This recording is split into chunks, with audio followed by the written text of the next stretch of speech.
bienvenidos a Comunidad Plenitud de Vida, ¿verdad? Así nos identificamos como congregación, como familia, ¿verdad?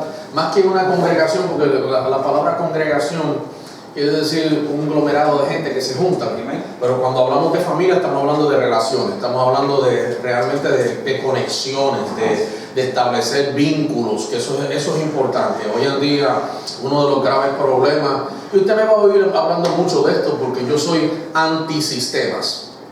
Los sistemas hoy en día están diseñados simplemente para producir beneficios propios, pero cuando nosotros estamos glorificando a Dios, alabando a Dios, nos unimos, ¿verdad?, bajo ese sentir de familia, comprendemos que nosotros no somos un sistema, somos algo que fuimos diseñados para tener propósito, para tener función dentro de lo que Dios siempre ha querido para nuestras vidas, ¿verdad? Ser una familia que revele su bondad, que revele su amor, que revele en todos los actos de nuestra vida, revelemos realmente quién es el Dios que está gobernando nuestro corazón.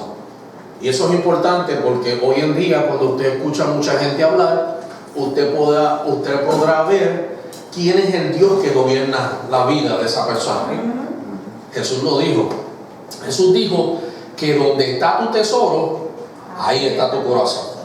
Si tu tesoro es el dinero, usted va a ver que la persona continuamente lo único que sabe hablar es de dinero. Si tu corazón está centrado en hacer mal a otras personas, usted lo va a ver en las amarguras, usted lo va a ver cómo se expresa de otros, usted va a ver que es una persona que continuamente es chisme, es cuento, es murmuración, porque eso es lo que está gobernando el corazón. ¿Ve? La Biblia nos dice también que de la abundancia del corazón, no está hablando de esto, está hablando del corazón, es esto, la mente, el centro de todas nuestras emociones y voluntad. De la abundancia del corazón, abra la boca. Por eso es que una idea no nace de un vacío, una idea nace de un pensamiento. Y esa idea se transforma en una palabra. Y la palabra se transforma en una acción. Entonces, lo que tú seas en el centro de tu vida, eso será lo que continuamente vas a estar hablando y haciendo. Por eso es que hay gente que tú ves que son bien odiosos, que no hay quien se les pegue al lado. ¿Por qué? Porque son personas que desde el centro de su formación, realmente todo lo que hablan y lo que hacen no revela realmente el diseño por el cual usted y yo fuimos creados. Eso es un anuncio no pagado. Entonces, damos gracias al Señor. A nosotros siempre nos gusta, especialmente cuando estamos tratando con congregaciones nuevas, ¿verdad? O con una familia nueva, explicar ciertas cosas. Ahorita hablábamos de que estábamos perdidos en el desierto. No es que usted estaba allá en Arabia Saudita caminando entre la arena. Ese desierto habla de la vida que está condicionada a vivir en una amargura, en pecados, alejada de Dios, y de ahí Dios nos rescata y nos trae de nuevo a una relación íntima con Él.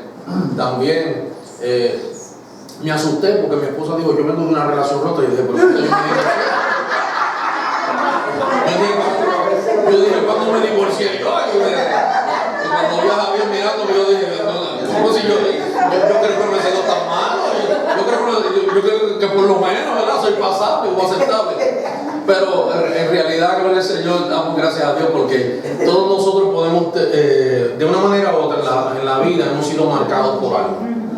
Pero damos gracias al Señor que yo siempre digo esto: aunque nosotros no llegamos al mundo con un manual de cómo comportarnos, de cómo ser padres, de cómo ser buenos amigos, o ser buenos hijos o buenos esposos, hemos aprendido de las experiencias, hemos aprendido de aquellas cosas. Dentro de nosotros hay una ley moral que se manifiesta todo el tiempo, ¿verdad?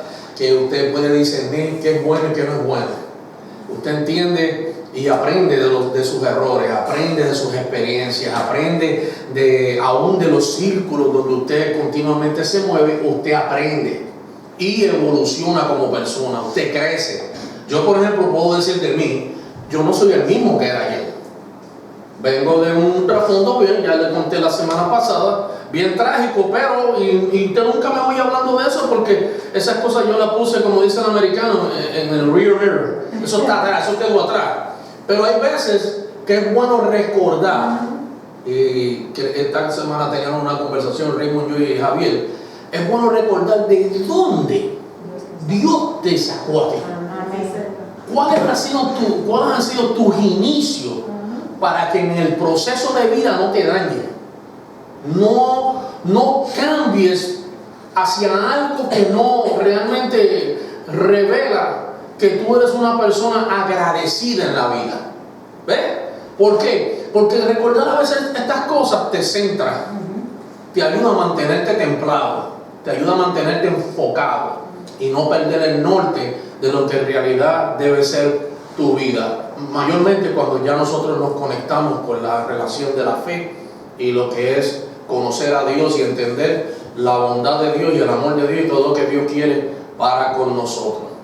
Entonces, de vez en cuando usted tiene que darse una mirada en el espejo. Mi esposa leía algo en Santiago que habla de mirarse en la perfecta ley, y eso nosotros lo llamamos lo relacionamos como algo que tiene que ver como cuando tú te miras en un espejo.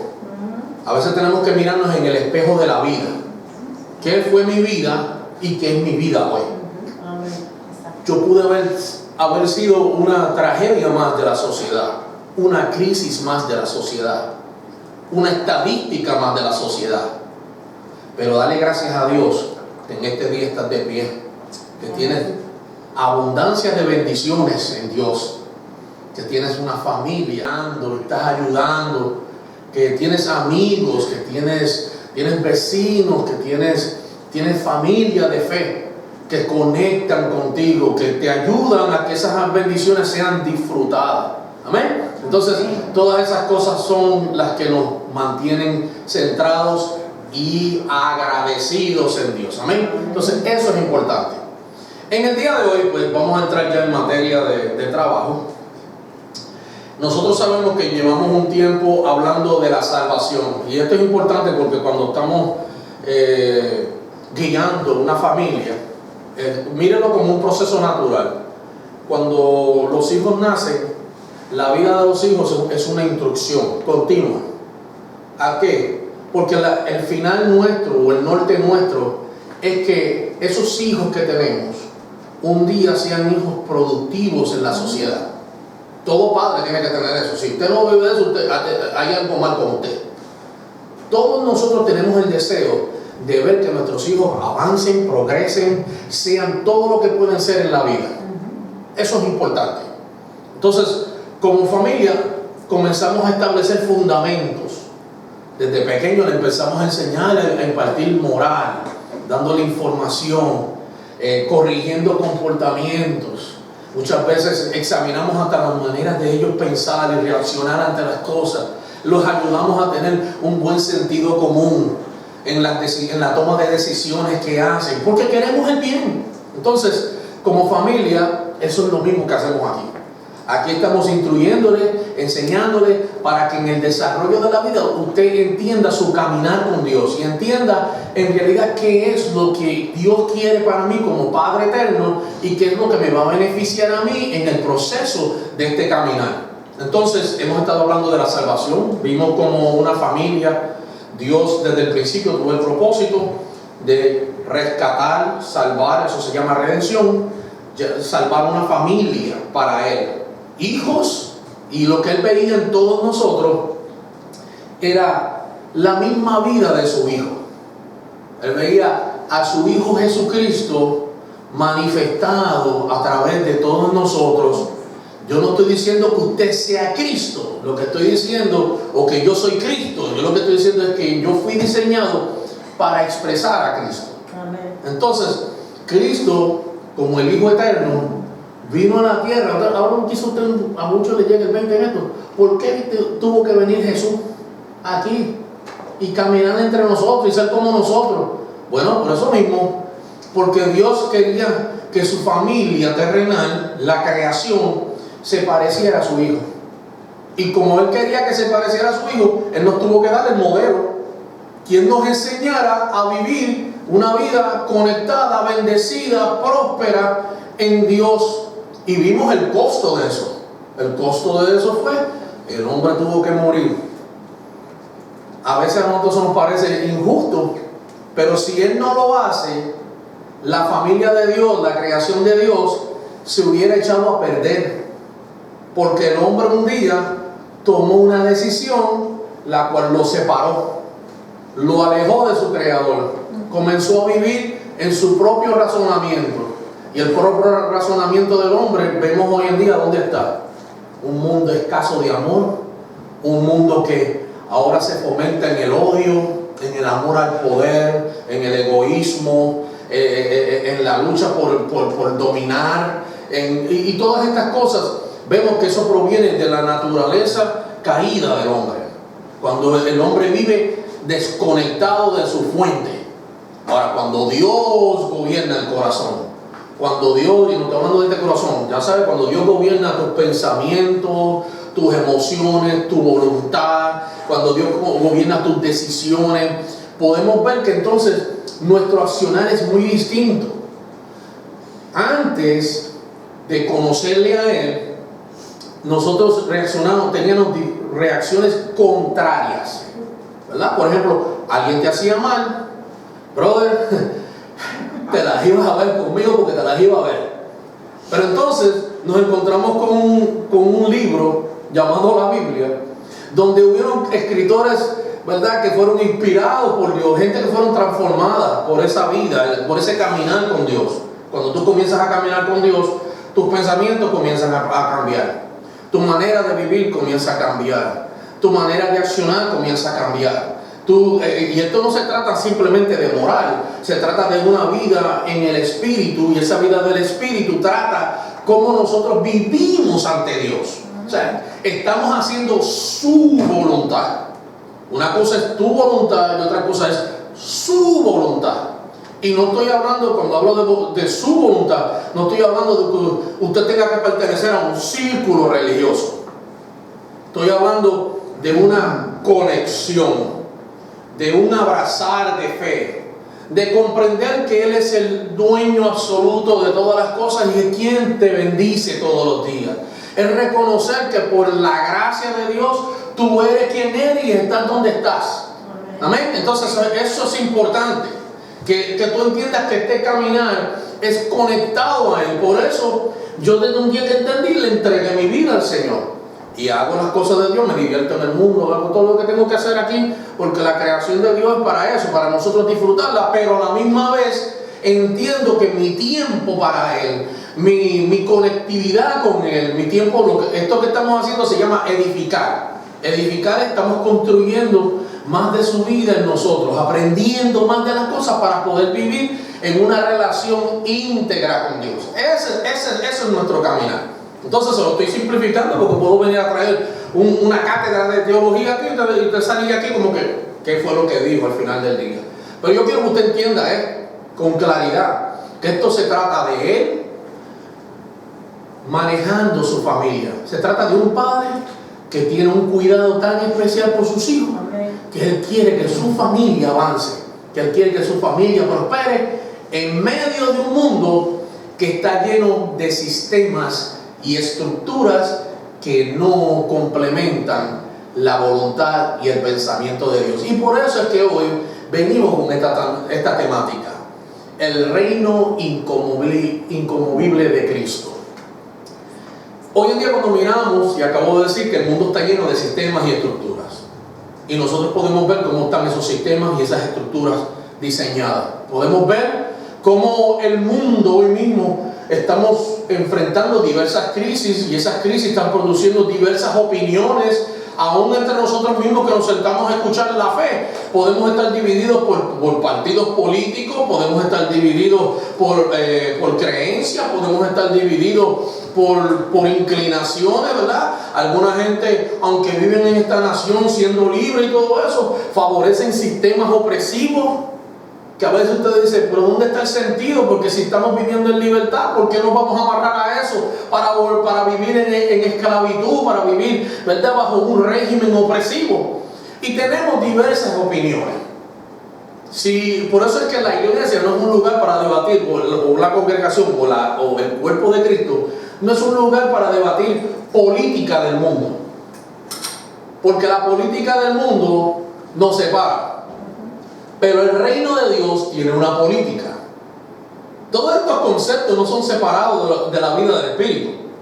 El reino de Dios tiene política. Porque cuando usted mira la definición de política, si la va a buscar en el diccionario de la Real Academia Española, la palabra política habla de algo que se establece para beneficiar a los ciudadanos, para regir a los ciudadanos. El reino de Dios tiene una política. Esa política es la vida de Cristo revelada en todos nosotros, dirigiéndonos, encaminándonos, guardándonos del daño que los sistemas humanos pueden producir hoy en día. En el primer siglo, y hoy pues quiero tomar como base para que aquellos que les gusta tomar notas, muchos hermanos que gracias al Señor por eso siempre están tomando notas y escribiendo. Vamos a estar mirando la epístola de los Hebreos, capítulo 12, el versículo 28, donde voy a leer esto rápidamente, un versículo nada más voy a tomar, dice: ya que estamos recibiendo un reino inconmovible, seamos agradecidos, escuchen bien, seamos agradecidos, agrademos a Dios adorándolo con santo temor y reverencia. Entonces, en el primer siglo, las cosas no eran tan distintas como ahora. El mundo estaba estructurado bajo sistemas políticos, bajo sistemas religiosos que parecían sólidos, parecían inmovibles. El Imperio Romano, por ejemplo, cuando usted mira en la historia, si a usted le gusta la historia, usted va a ver que en aquel mundo conocido, ese reino tenía una estabilidad política, tenía una estabilidad económica, tenía una posición militar, como los Estados Unidos de Norteamérica hoy en día, la China y aún Rusia en su tiempo también fueron poderes. Aquel poder del primer siglo, el Imperio Romano, fue uno de los imperios más crueles, fueron uno de los imperios más dominantes de la historia, donde sometieron pueblos y naciones a vivir bajo su reinado, quiera usted o no quiera.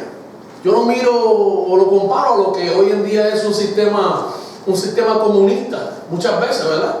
Y aún este sistema está disfrazado de muchas cosas. No se crea que libre, no hay tal cosa como eso. Haga algo fuera de lugar y usted va a ver dónde va su libertad. Entonces, ese sistema estaba implementado para dominar. La imagen que se proyectaba era de que era algo invencible, y al mismo tiempo también veíamos el sistema judío, un sistema que estaba encapsulado en el templo, en su religión exclusiva, porque déjenme decirles que toda la historia de Israel es una mala interpretación de lo que la voluntad de Dios era. Dios los llamó a ellos para ser un modelo, un referente, no para que ellos se separaran como una clase élite exclusiva y que ellos menospreciaran los tratos de Dios para con la humanidad. Eso no era la intención. Israel abrazó una religión, y por eso es que nosotros predicamos en contra de la religión, de la religiosidad. Son dos conceptos muy diferentes. La religiosidad muchas veces es un sistema opresivo. ¿Por qué? Porque se basa en lo que hombres quieren establecer para ellos mismos tener su propio beneficio. Eso es religiosidad. Cuando usted lo someten a cosas que cuando usted las mira dentro de la traducción normal, usted lo que ve otro sistema opresivo.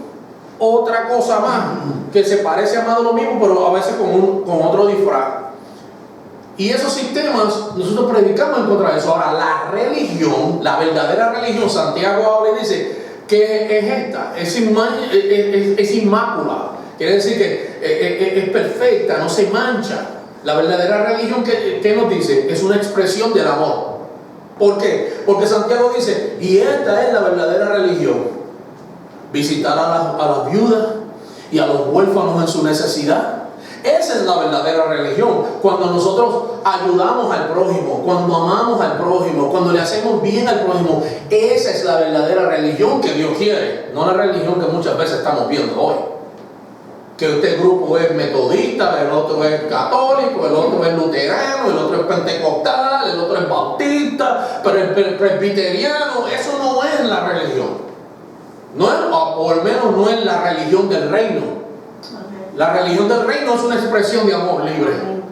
El mundo amándose. Si el mundo hoy en día se estuviera amando, no tuviéramos estos problemas. El chino no estuviera contra el americano no estuviera contra el ruso no estuviera contra los hispanos y así por el estilo. No existiera nada de esto.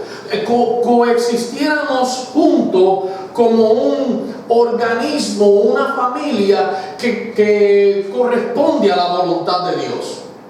Pero eso no es lo que estamos viendo. Entonces, el sistema religioso estaba en el templo de Jerusalén, estaba centrado en el sacerdocio levítico, estaba establecido en los sistemas de sacrificios que ellos hacían. Si usted ha visto las historias, cuando usted ve la película de Moisés, y entonces usted ve que ellos hacían un sinnúmero de cosas que se hacían para tratar de agradar a Dios, o por lo menos Dios implementó esto hasta que llegara Cristo, porque era la manera de cómo Dios empezara a traer a una familia a una relación correcta con Él. Pero Él entendía que nada de esas cosas le iban a salvar si ellos en medio de esas cosas no interpretaban a Cristo, que era la voluntad final de Dios. El libro de Hebreos capítulo 1. Y apúntalo para que usted algún día se vaya a buscar eso y vaya a mirar estas cosas.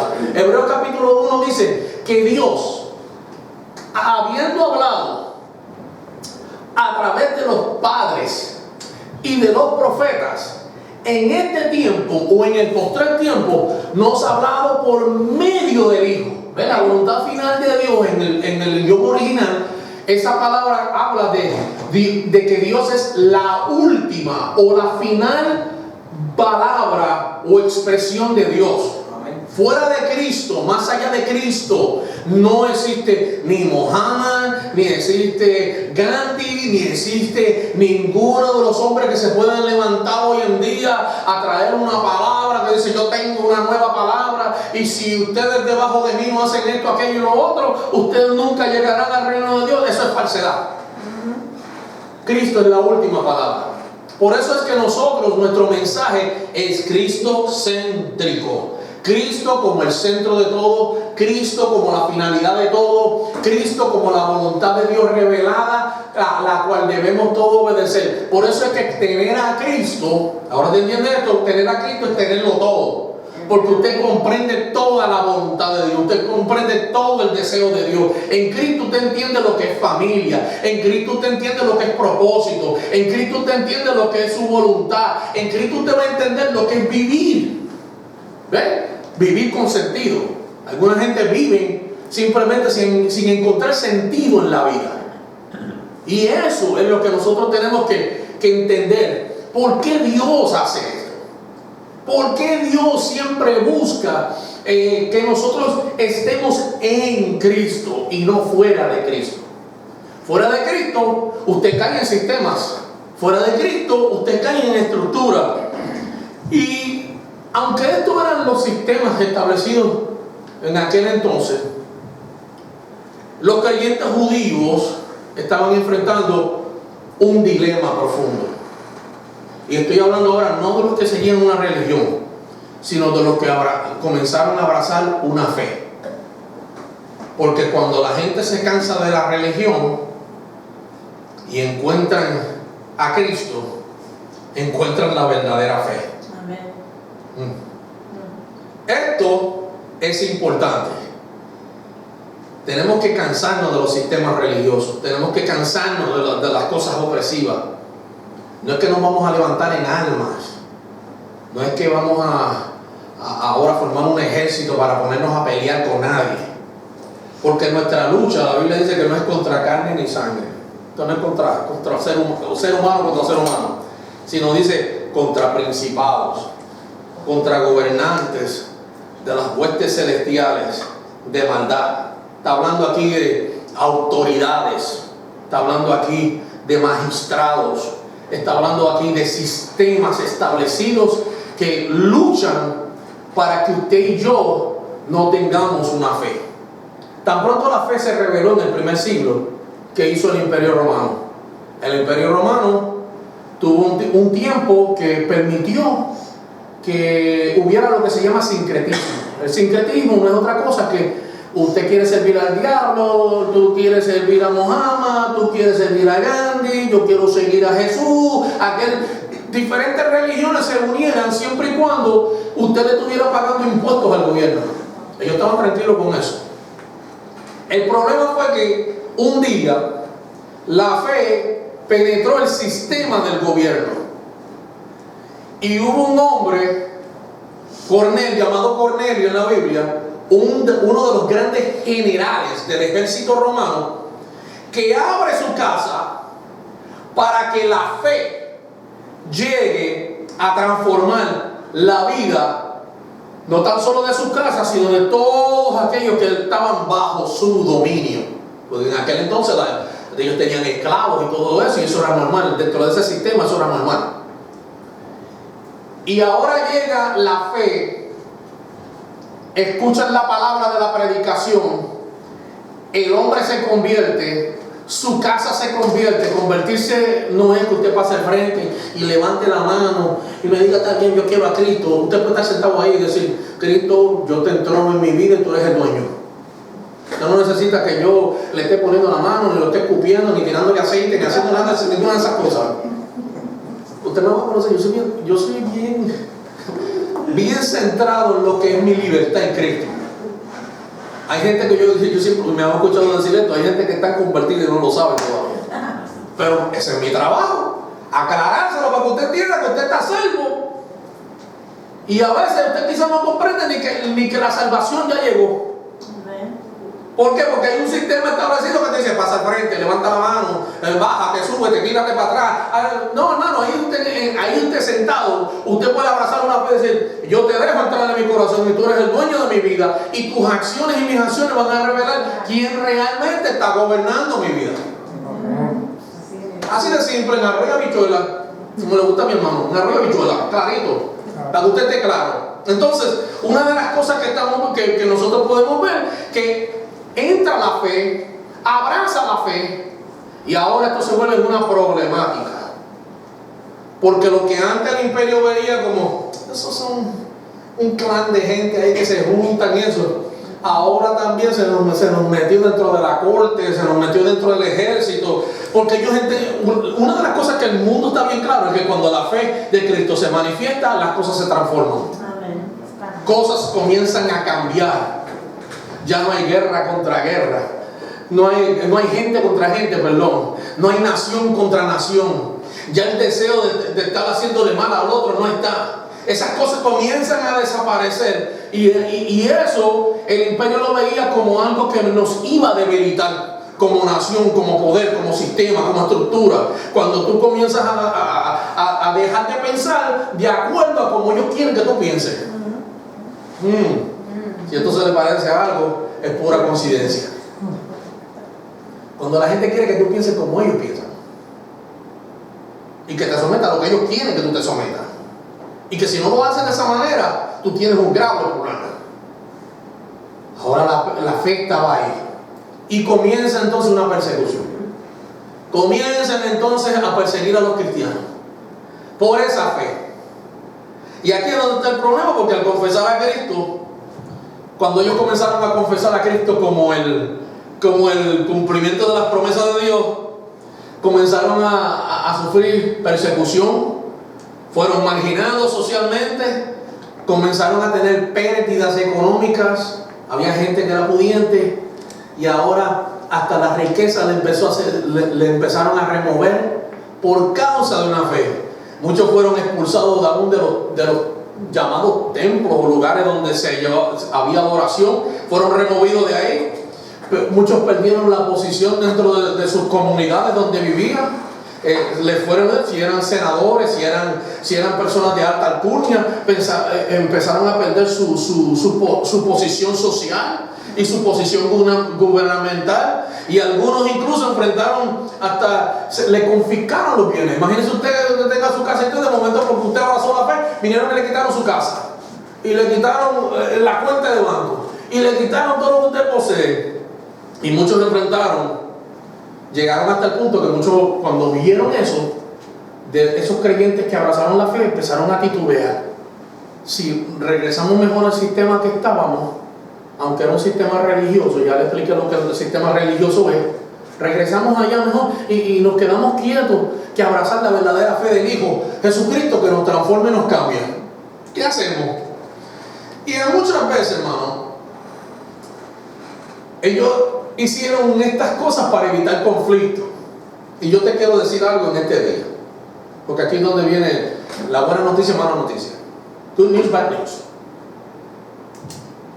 Muchas veces el costo de seguir a Jesús, y aquí ahora yo te voy a confrontar, ¿qué realmente implica seguir a Jesús? Aquí es donde la cosa se complica, porque esto va a revelar qué es en realidad lo que tú amas más. ¿Qué tú amas más en esta vida? ¿Tú amas más la posición? ¿Amas más los bienes? Todo eso. La Biblia nos enseña que todo eso es temporal. Por eso el Señor nos dice, el mundo pasa y sus deseos. Eso deja de ser. Usted no ve, por eso es que nosotros no tenemos relación con Dios.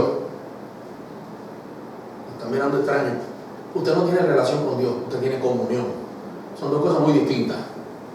Una relación, las relaciones son condicionales.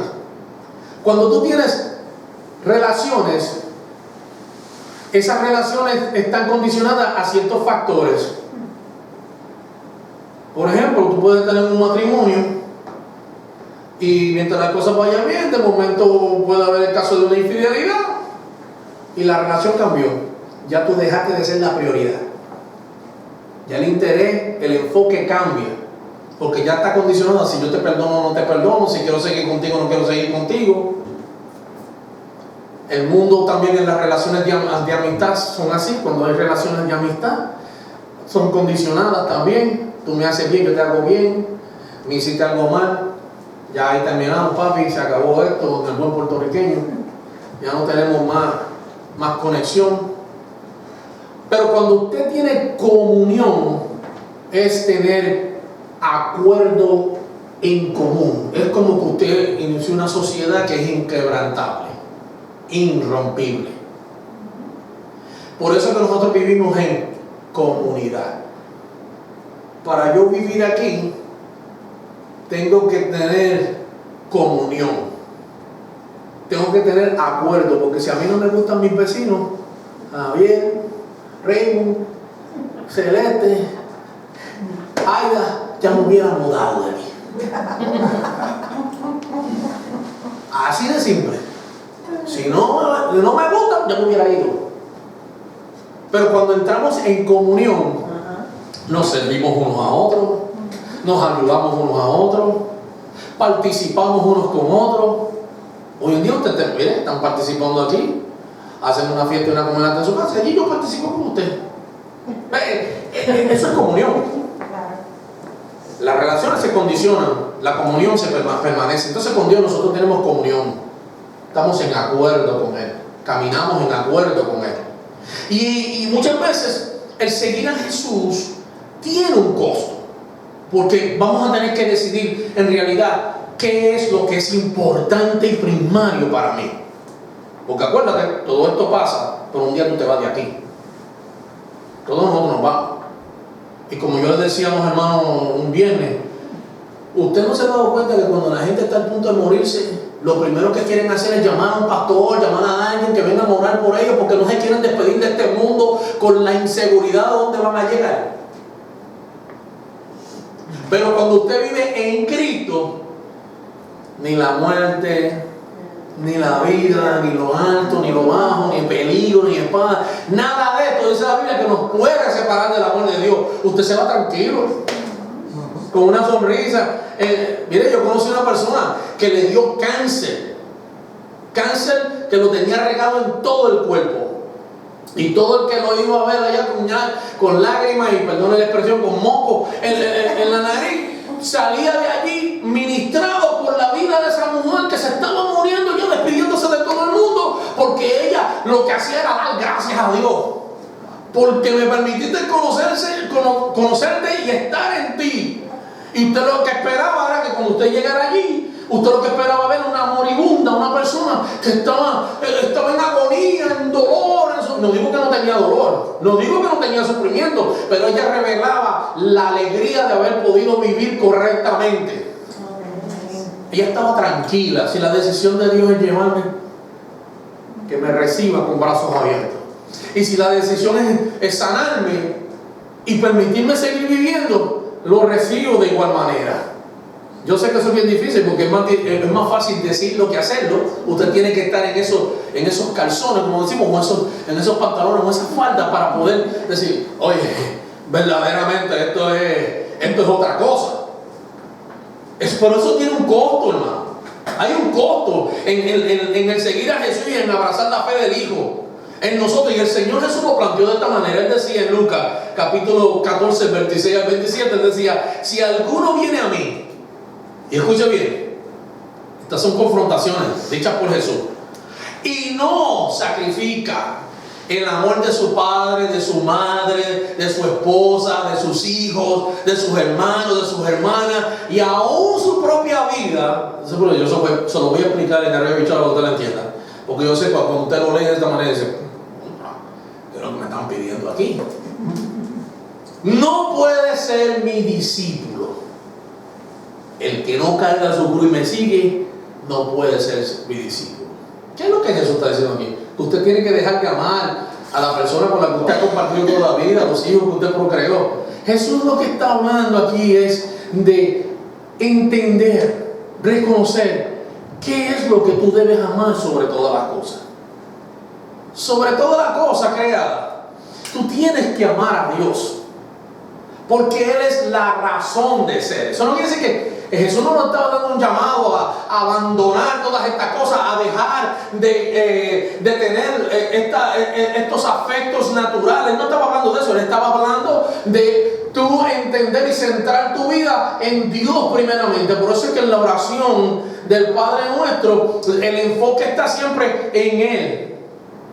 Padre que está en los cielos, santificado sea tu nombre, venga tu reino. El enfoque siempre es Él. Y luego todo lo demás es producto de una bendición, pero Él es la fuente de la bendición. Ahí es donde está la diferencia. Él es la fuente, usted será el resultado de esa bendición. Y eso es lo que Jesús decía: si alguno no sacrifica eso por seguirme, dice, no puede ser mi discípulo. No puede ser enseñado por mí, porque si usted ama algo más que a Dios mismo, usted nunca podrá servir al Señor. Es imposible, porque el Señor demanda de nosotros un amor comprometido con Él, y Él es celoso de esa manera. Es lo que quiere de nosotros. Por eso que dice que si a Dios conocieras hoy, en el libro de Hebreos lo dice también, no dudes en entregar tu corazón. ¿Ves? Él pide todo de ti. Él no quiere cosas a medias. Dios no quiere estar, como decimos, en el between. Él es todo, y todo lo demás fluye a través de Él mismo. ¿Por qué? Porque entendemos que Él es sustancia, Él es fuente, Él es el dador, Él es quien me bendice, Él es quien me prospera, Él es quien me avanza en la vida. Entonces todo lo demás entra conectado a ese amor. Todo lo demás. Tú amas a Dios, tu familia está guardada. Tú amas a Dios, tus hijos están protegidos.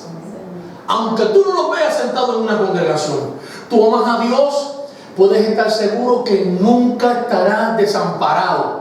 Es más, la Biblia dice que Él nunca ha visto un justo. ¿Quién es un justo? ¿Quién es el justo? Su familia. Diga conmigo, familia. Él nunca ha visto su familia desamparada, ni la simiente de esa familia. O sea, nuestros hijos, los nietos, los tataranietos, y por ahí sigue la línea. no ha visto ningún justo desamparado, ni su simiente que tenga que mendigar pan. Yo he sido un testigo de eso. He sabido no tener nada y de momento Dios provee. Uno aquí sin saber qué va a hacer, ni de dónde viene lo próximo, y de momento, ¡boom!, llegó el de repente de Dios. Fuiste bendecido, fuiste prosperado, tu familia comió, te acostaste tranquilo, no te fuiste con hambre a la cama, te libró de peligros, te sacó de situaciones difíciles, porque Él nunca ha visto un justo. Dígalo conmigo, ¿no ha visto un justo? Que se ha abandonado. Él no lo ha visto. Entonces, eso es lo que está hablando Jesús aquí. Porque quien le ame más a Él, mire cómo termina el versículo diciendo, quien le ame más a Él, quien lo reciba y lo haga en su nombre, Él dice, recibirá 100 veces más y heredará la vida eterna. La vida eterna es conocerle a Él, vivir en Él, estar en Él, experimentarlo a Él, seguir en Él, vivir tranquilo, mi amado hermano, que nada te roba el sueño, que ningún afán de esta vida apaga tu amor, apaga la fe, apaga la esperanza, nada, porque tú dices, tranquilo. Una vez mi esposa estaba testificándole a alguien ayer que una vez nosotros pertenecíamos a una mega congregación. Te estoy hablando de gente de más de 14,000 personas sentadas en un lugar. Y cuando tuvo el conflicto de Kosovo hace muchísimos años atrás, que Estados Unidos bombardeó, la iglesia quería mandar ayudas comunitarias allá para la gente necesitada. Entonces la nación de Kosovo puso una restricción, y la restricción era que ellos tenían que reconstruir un puente que Estados Unidos había bombardeado, y era un puente de conexión, y ese puente se necesitaba en dólares en aquel entonces más de cerca de casi $2 millones para poderlo reconstruir. Y se hace una colecta, y comenzaron a exhortar a la gente, vamos a hacer esto para que nos permitan entrar y poder ir. Imagínense, para poder ir a ayudar había que hacer todo eso. Y yo de momento tenía $250 en el bolsillo, que era para cuando saliéramos de ahí ir a hacer la compra para nosotros poder tener bueno, te estoy hablando de muchos años atrás. $200 hoy en día nos da para como una semana. Exacto. Vamos a ser realistas. Te estoy hablando de posiblemente más de 15, 17 años atrás. 28 años atrás. Bien para allá. Eso era mucho dinero en aquel entonces. Como eso te comía un mes entero. Un mes entero. Y de momento yo no sé qué me dio, que yo metí la mano en el bolsillo, agarré los $250 que tenía.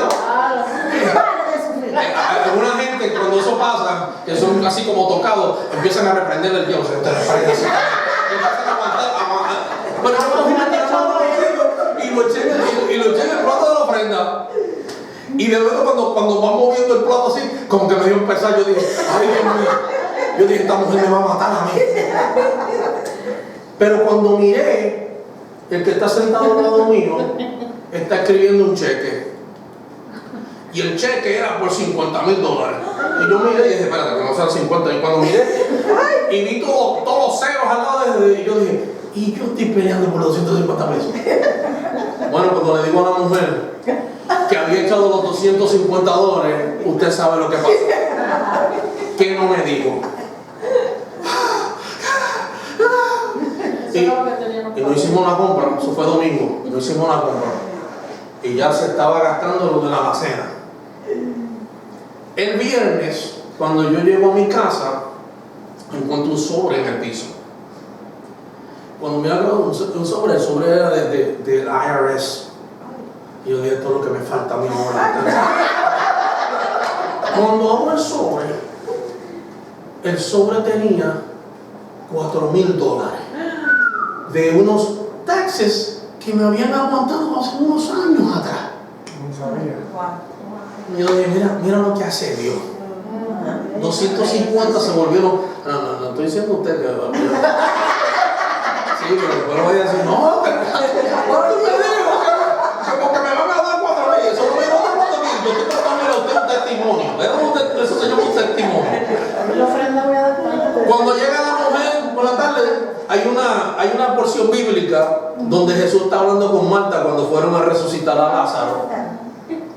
Que aquella mujer lloraba, ay Señor, si tú hubieras estado aquí, mi hermano no hubiera muerto y toda esa cosa.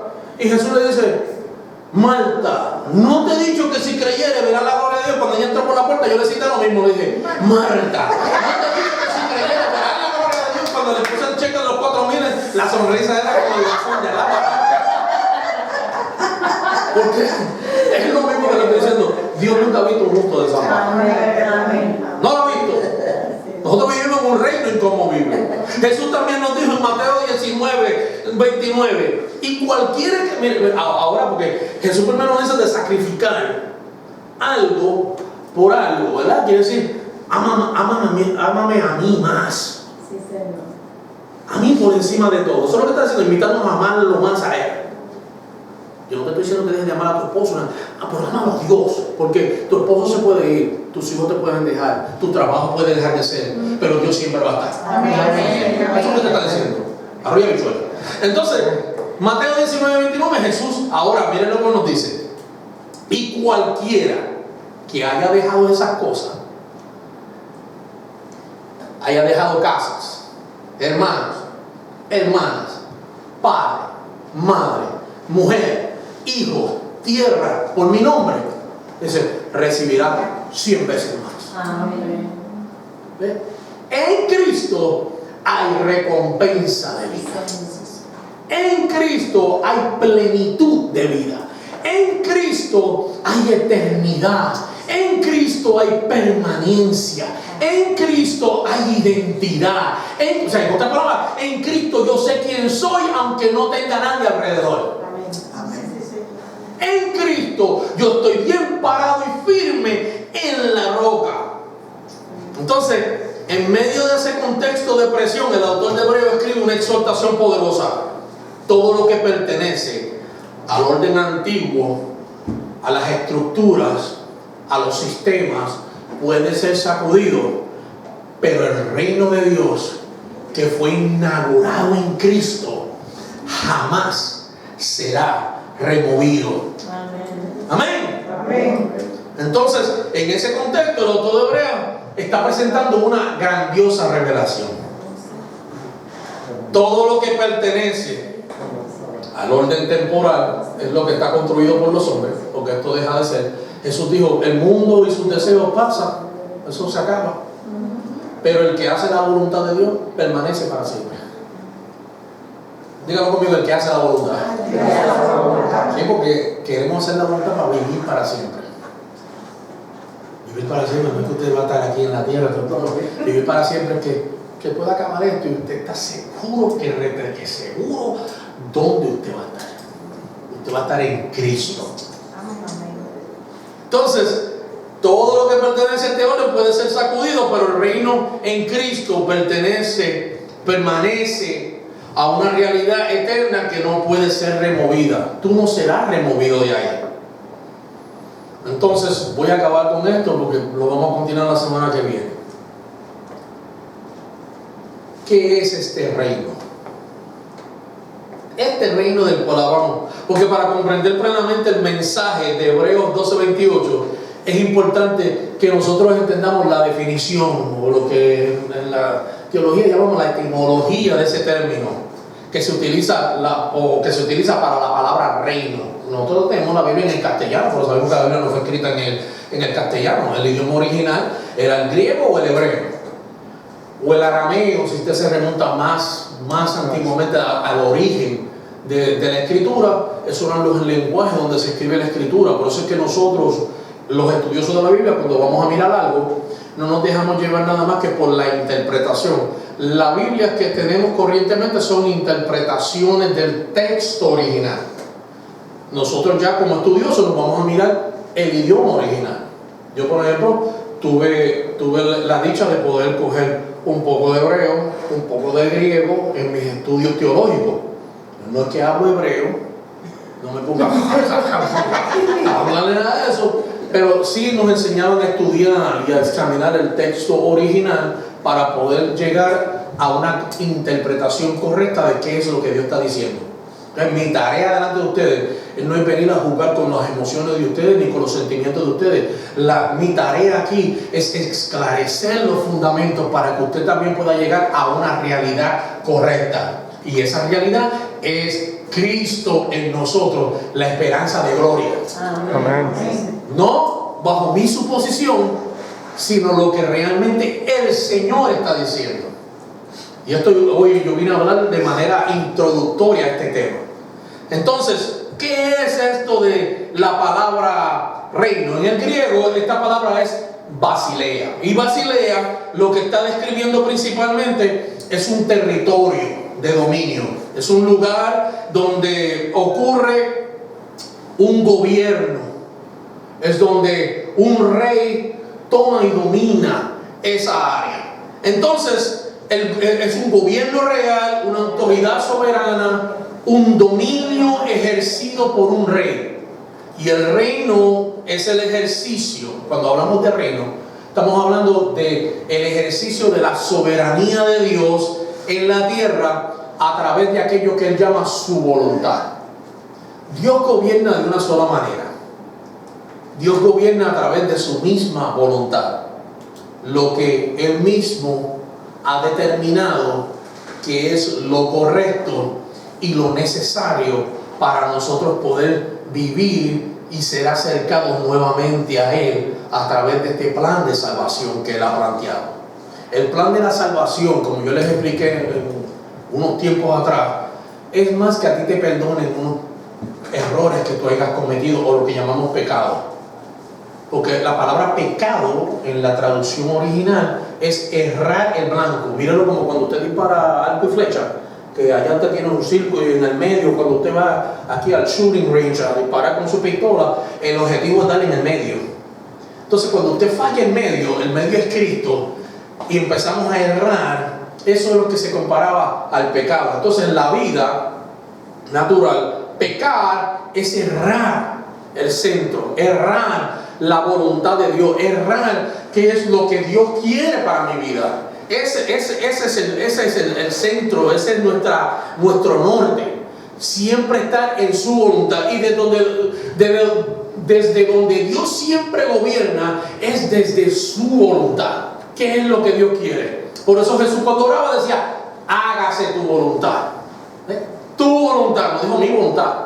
Es más, en una ocasión dijo, hágase tu voluntad. En otra ocasión, hablando con la gente que le seguía por causa del mensaje que él predicaba, él decía, yo hago la voluntad de mi Padre. Cuando fue al tiempo de la crucifixión, que le decía a los hermanos el viernes, que a veces tenemos que tener cuidado con los pensamientos que se infligen en nosotros, porque nos pueden llevar a vivir o en libertad o en esclavitud. Sí, una palabra tiene mucho poder. Por eso es que lo único que usted en la vida no puede tomar para atrás es una palabra. Usted le dice a una mujer está gorda, olvídese de eso, que esa palabra no la toma para atrás, aunque después te le diga, mi amor, que viene te ves en el espejo. Eso ya no te lo va a creer. ¿Por qué? Porque una palabra carga poder. Y si esa palabra viene revestida de fe y de amor, construye algo. Pero si viene revestida de sentir humano, de nuestras propias intenciones, esa palabra puede hacer mucho daño. Y yo les decía a ellos el viernes que una de las cosas que cuando Pedro se confronta con Jesús y le dice, Señor, y Jesús está hablando de que va a poner su vida para morir por sus amigos, y Pedro le dice, Señor, no hagas tal cosa, que tal cosa no te acontezca. Y él mismo levanta su espada y dice, yo te defenderé. Y Jesús le dice, Pedro, el que a hierro mata, a hierro muere.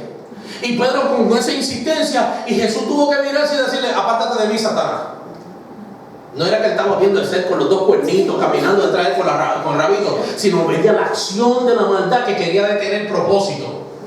Hay palabras que van a venir a tu vida que vienen con la intención de detener el propósito de Dios, que te van a impedir avanzar en la vida. Hay gente que a veces te dicen cosas y tú lo que puedes ver es el sentir de la envidia, que en realidad no están buscando o alabándote para que sigas adelante, para que sigas fluyendo en lo que estás haciendo. Yo le doy gracias a Dios porque nosotros tenemos aquí buenos vecinos, nos motivamos unos a otros. Por eso yo tengo motora hoy, porque un día me motivaron con una palabra, hermano, y me llevaron a eso. Gloria al Señor. Que yo no quería, mi mujer no quería. Es más, el día que la compré, cuando entró por ahí y me vio, ni me habló. Me volteó la cara y ni me habló. Se lo digo para que se ría, pero para que usted vea los poderes que tienen una palabra. Una palabra puede cambiar el curso de tu vida. Una palabra puede cambiar el destino de tu vida, puede detenerte. Y Jesús, cuando recibe esa palabra, pues lo reprende. Porque le dice: Pedro, estás tratando de aguantar el propósito. Pero luego, el mismo Jesús, cuando llegó allí al Getsemaní, se arrodilla y dice: Padre, si es posible, pasa de mí esta copa. Reprendió lo que Pedro dijo, pero en la humanidad, cuando nosotros cogemos esas palabras, las cogemos en nuestra humanidad, aunque usted crea a veces que eso se fue, hay cositas que se quedan en nuestra humanidad. Pero cuando hablamos de la eternidad, de lo espiritual, en lo espiritual el propósito siempre superexcede. Por eso es que sigues adelante, porque cuando tú estás viviendo una vida con propósito, estás viviendo en lo eterno de Dios. Estás viviendo en la voluntad de Dios. Estás viviendo en lo que Dios ha dicho y ha decretado sobre tu vida, que nadie lo va a poder detener. Y hablamos de las cosas espirituales y hablamos de las cosas seculares de la vida. Y allí él dijo: si es necesario que pase esta copa, pero ahora viene propósito. Diga conmigo: propósito. En el propósito, él dice: pero que no se haga mi voluntad, sino que la tuya.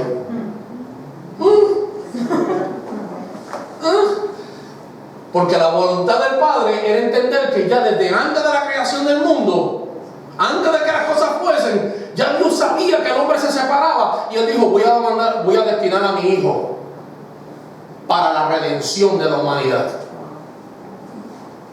O sea, ya Jesús desde la eternidad, aunque usted no comprenda esto, ya Jesús desde la eternidad había sido determinado para nuestra salvación.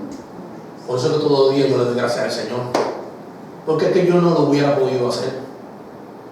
Usted y yo le garantizo morir por otro. No, Pepe. No, usted ve que alguien le está apuntando con la pistola a uno, usted no va a ir: dame para darme yo en el medio. Usted lo que va a decir: macho, mi esposa, mis hijos, aquello, lo otro. Usted no va a querer entregar eso. Y Jesús dijo: yo pongo mi vida por mis amigos. Oiga eso. Ni siquiera nos llamó hermano o familia. Dijo: yo pongo mi vida por mis amigos. Y nadie me la quita, sino que yo de mi voluntad la pongo. Entonces usted es el producto, y concluyo con esto: usted es el producto de una voluntad. Mire qué belleza es el Evangelio cuando se predica correctamente. Yo pudiera estar aquí: levantados para el infierno, tantos condenados, si no se arrepienten. No, hermano, usted es el producto de una voluntad. Y esa voluntad es: yo amo por encima de todas las cosas. Y como los amo y tú me diste esa encomienda, yo voy a poner mi vida por ellos, porque ellos no lo van a poder hacer. Y aunque humanamente él tuvo ese temor, y quizás las palabras de Pedro resonaron en su pensamiento en aquel momento, no sé, porque la Biblia no me lo especifica. Yo sé que ese diálogo se dio. Y yo entiendo el poder que una palabra puede infligir en ti. Veo que humanamente la reacción pudo haber sido muy aceptable,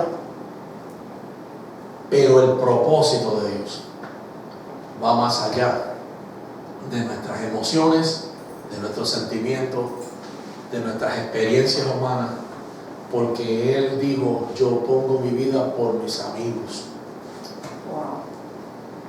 Y nadie me la quita, sino que yo de mi voluntad la pongo. Y por eso Jesús llegó a la cruz. Y en aquellos brazos extendidos allí, ¿sabe lo que yo personalmente siempre veo? Cuando usted recibe a alguien, escuche bien, cuando usted recibe a alguien, ¿qué es lo primero que usted siempre hace? Yo lo que vi allí, eso soy yo, lo que vi allí fue a Cristo, al Hijo de Dios, abrazando la humanidad. Por eso es que la primera expresión de Cristo en la cruz no es: manda una legión de ángeles para que acaben con toda esta gente. La primera expresión de la cruz es ante aquellos que se estaban burlando, Félix, y estaban allí: tú que decías que eres hijo de Dios, bájate de esa cruz. Entonces usted ve la película, es verdad. Se burlaban de él, me llevan la cabeza como que dice: mira, ya te decía. La primera expresión de Jesús fue una expresión de propósito y de amor. Padre, perdónanos porque no saben lo que hacen.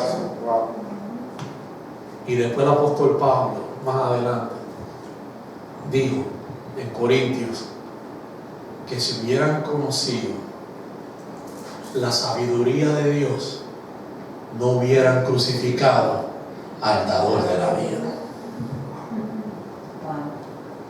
Usted y yo, mi amado hermano, somos el producto de una voluntad revelada, la voluntad de Cristo.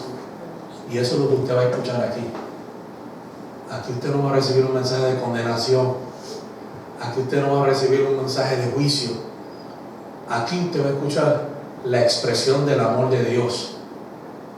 Ustedes me están enseñando a mí hace mucho tiempo, como ya cuando uno está al frente de congregaciones y eso, a veces ya se está hablando a gente entendida, pues a veces nos perdemos en las cátedras, en vaciarnos, y ustedes me han llevado al principio a poder hablar la sencillez del Evangelio. Lo que verdaderamente captura el corazón de una vida que entiende que yo fui el producto de una voluntad revelada y un amor manifestado. Juan 3:16. Porque de tal manera amó Dios al mundo que dio a su Hijo unigénito, para que todo aquel que en Él, escuche bien porque esa parte es bien importante, que en Él cree, no se pierda, mas tenga la vida eterna. Vamos a estar puestos en bienestar. Déjame dar un aplauso a Cristo porque Él es bueno.